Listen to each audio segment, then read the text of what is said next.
Hello viewers, আমি juice kitchen থেকে রান্না করছি।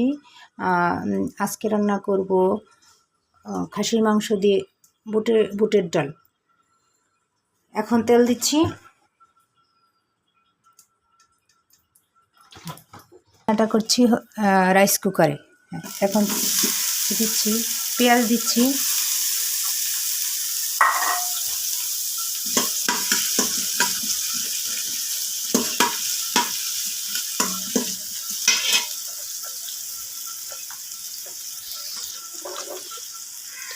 পেঁয়াজের সাথে একটু লবণ,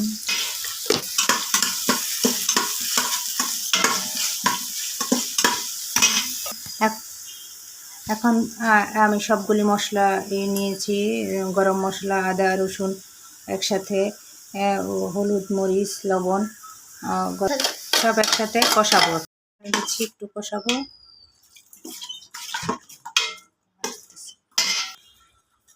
এখন দিয়ে দেবো মাংসগুলি, খাসির মাংসগুলি দিয়ে দিচ্ছি, একটু কষাবো। কষায়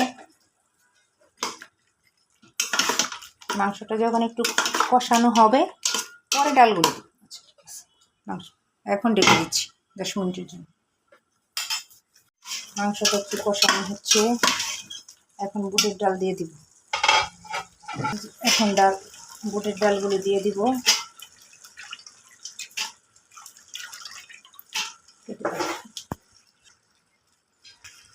এখন বুটের ডাল আর মাংসের সাথে দিয়ে কষাচ্ছি। আবারও 10 মিনিটের জন্য একটু ডেকে দিব। মাংস একটু সিদ্ধ হয়ে গেছে, এখন আরও 10 মিনিটের জন্য ডেকে দিচ্ছি।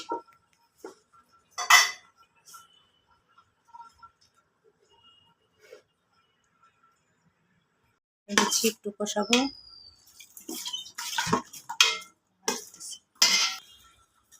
এখন দিয়ে দেবো মাংসগুলি, খাসির মাংসগুলি দিয়ে দিচ্ছি, একটু কষাবো। কষায় মাংসটা যখন একটু কষানো হবে পরে ডালগুলো দেবো। আচ্ছা, ঠিক আছে। মাংস এখন ডেকে দিচ্ছি 10 মিনিটের জন্য। মাংসটা একটু কষানো হচ্ছে, এখন বুটের ডাল দিয়ে দিব। এখন বুটের ডালগুলো দিয়ে দিব।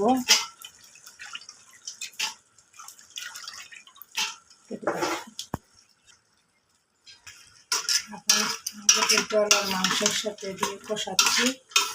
আবারও 10 মিনিটের জন্য একটু ডেকে দিব। মাংস একটু সিদ্ধ হয়ে গেছে, এখন আরও 10 মিনিটের জন্য ডেকে দিচ্ছি।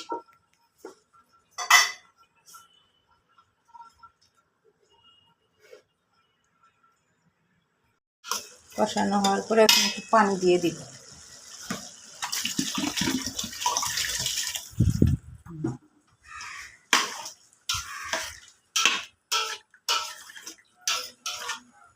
আবারও ফিরে আসবো 1 ঘন্টা। 1 ঘন্টার জন্য সিদ্ধ হোক, মাংস ডাল দুটোই সিদ্ধ হয়ে যাবে।